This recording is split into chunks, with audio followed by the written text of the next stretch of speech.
capítulo 23, el problema que el calvinista no puede resolver.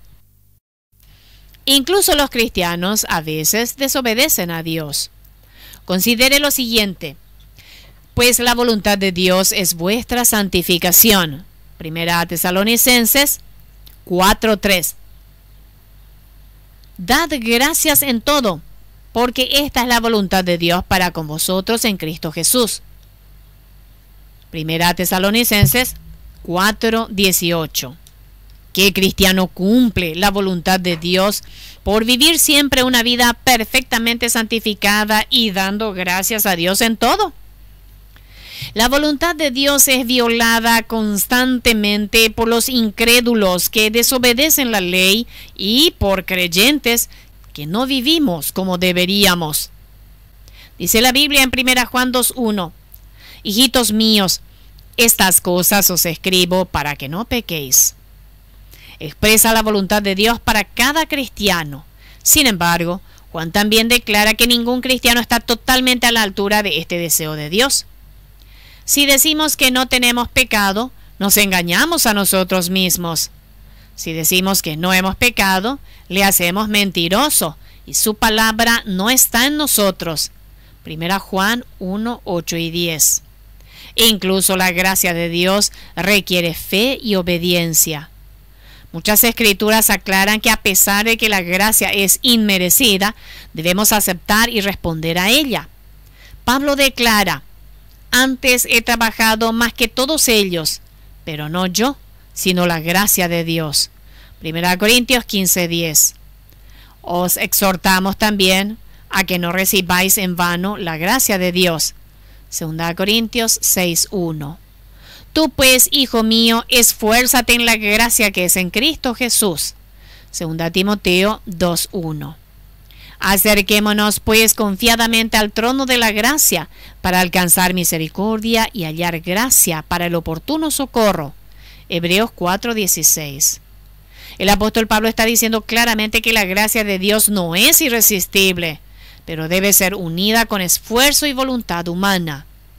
Numerosas escrituras enseñan que la recepción de la gracia de Dios no es a través de una imposición irresistible de una soberanía omnipotente, abrumadora y sin voluntad por parte del hombre. Incluso uno puede dejar de aceptar o aceptar en parte y no cooperar con la gracia de Dios. Dios sinceramente desea bendecir a Israel. Sin embargo, ella negó su gracia y se amparó en sí misma y se adjudicó juicio por su rebelión e idolatría. El deseo de Dios para Israel, al igual que todos los hombres, era bueno. Porque yo sé los pensamientos que tengo acerca de vosotros, dice Jehová, pensamientos de paz y no de mal. Jeremías 29:11. Sin embargo, mucho mal sobrevino a Israel. ¿Por qué? Porque las bendiciones de su gracia dependían de la fe y la obediencia, pero por su desobediencia cosechó la ira de Dios. Incluso se nos dice que ellos afligían, provocaban al Santo de Israel. Salmo 78:41. Piense en eso. Afligían al Dios omnipotente y soberano, algo que los calvinistas dicen que es imposible. De hecho, los rabinos desecharon los designios de Dios respecto de sí mismos. Lucas 7:30. Pero no hay ningún indicio de que esto anula la soberanía de Dios o logra tener control sobre Dios.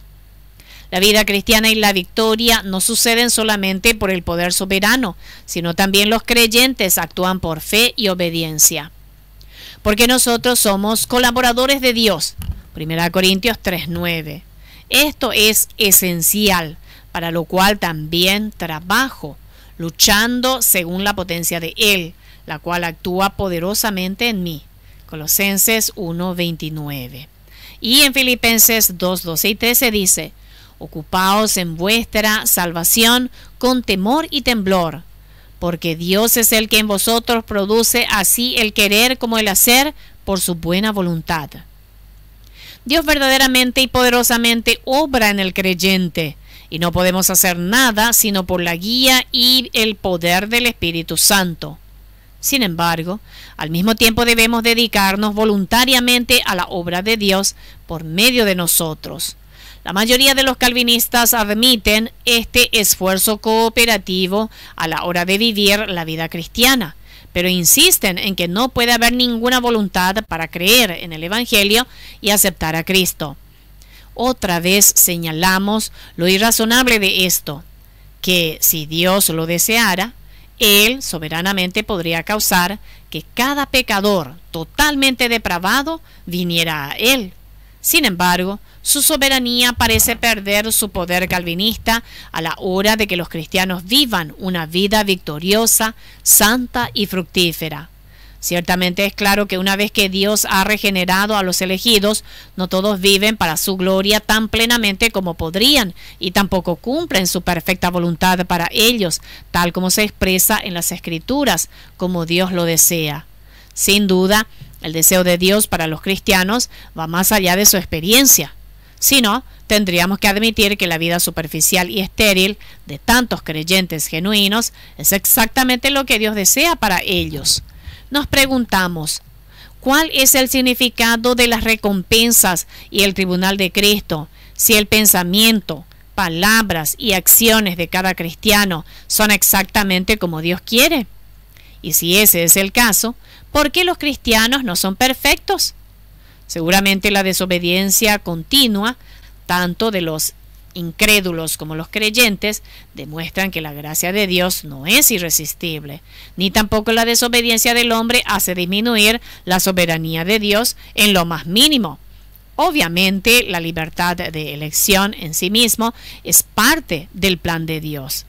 Sin embargo, la idea de la irresistible gracia se basa en la creencia de que una capacidad humana para aceptar o rechazar el Evangelio sería negar la soberanía de Dios.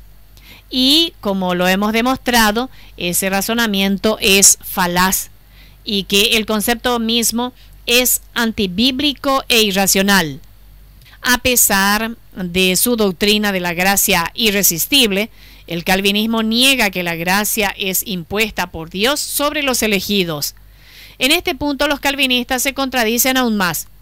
Sproul, por ejemplo, reconoce que irresistible gracia puede ser resistida, pero al mismo tiempo declara que es invencible. Nos deja queriendo saber cómo algo invencible puede ser resistido. La mayoría de los calvinistas están de acuerdo que la irresistible gracia produce un llamado eficaz, que es en última instancia irresistible. Vance cita un número de calvinistas para este efecto y explica que este concepto es derivado del capítulo 10 de la Confesión de Westminster de la Fe. Sproul dice que para los elegidos Dios quita todo lo que causa el resistirle por su total depravación. El gran problema es cómo conseguir que un hombre totalmente depravado se salve. Un hombre que aún no puede escuchar el Evangelio y mucho menos entender y creerlo. Recuerde, el sínodo de Dort describe este proceso como uno que no quita la voluntad y características del hombre, sino que doblega dulce y poderosamente. Pero el doblegar la voluntad de los totalmente depravados, en lugar de destruirlo y crear uno nuevo, es decir, que el original tuvo que rendirse a Dios. Por otra parte, ¿qué significa doblegar la voluntad y cómo se hace dulce y al mismo tiempo poderosamente? Y si la voluntad humana no se destruye y se sustituye otra en su lugar, no se podría negar que la voluntad humana, después de todo, decide y opta por doblegarse. Este es un problema complicado. Después de declarar que la voluntad del hombre totalmente depravado y sus características de libre determinación no son quitadas, Dort presenta su queja en contra de los arminianos. Habiendo explicado la verdadera doctrina, el sínodo rechaza los errores de aquellos que 1. Enseñan, 2. Enseñan, y así sucesivamente a través de 9 párrafos numerados. Mucho de lo que está en la lista como rechazado no era aceptado por los arminianos ni tampoco es sostenido por la mayoría de los no calvinistas hoy en día. El párrafo 8 lucha con el problema creado por el sí mismo calvinismo. ¿Cómo puede la voluntad del hombre ser permitida a participar en cualquier parte de recibir a Cristo cuando es totalmente depravado, espiritualmente muerto, y cuando la soberanía de Dios debe causar todo, incluyendo el pecado y la salvación mediante la fe en Cristo?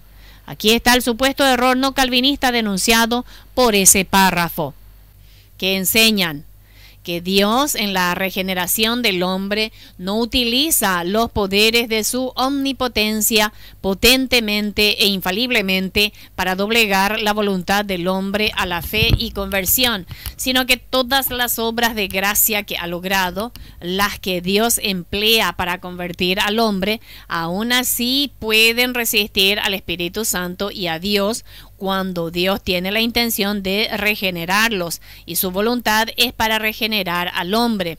Y de hecho, el hombre a menudo resiste de tal manera que impide totalmente su regeneración, y por lo tanto sigue estando en poder del hombre el ser regenerado o no. Por supuesto que no está en poder del hombre el ser regenerado, ni tampoco sería algo sugerido por el arminiano más partidario. La regeneración es totalmente obra de Dios, pero también es un regalo que el destinatario debe recibir voluntariamente. Mas la dádiva de Dios es vida eterna en Cristo Jesús, Señor nuestro. Romanos 6:23. Sin embargo, que el hombre pueda aceptar o rechazar la salvación ofrecida no significa que esté en su poder regenerarse solo. Mientras que Ben Rose insiste en que Dios no trae a ninguna persona al reino contra su voluntad, esa declaración claramente contradice la frase irresistible gracia. Sí, bajo la convicción del Espíritu Santo, el hombre puede hacer una elección genuina de creer y recibir. No habría necesidad de que la gracia sea irresistible. La confesión de fe de Westminster continúa su discurso con doble sentido. Todos aquellos a quienes Dios ha predestinado a la vida, y solo ellos, Él se complace de llamar eficazmente a la gracia y salvación por Jesucristo, iluminando sus mentes espiritualmente y también el entender las cosas de Dios, renovando sus voluntades por su poder todopoderoso, efectivamente atrayéndolos a Jesucristo. Así son atraídos más libremente, siendo hechos dispuestos por su gracia.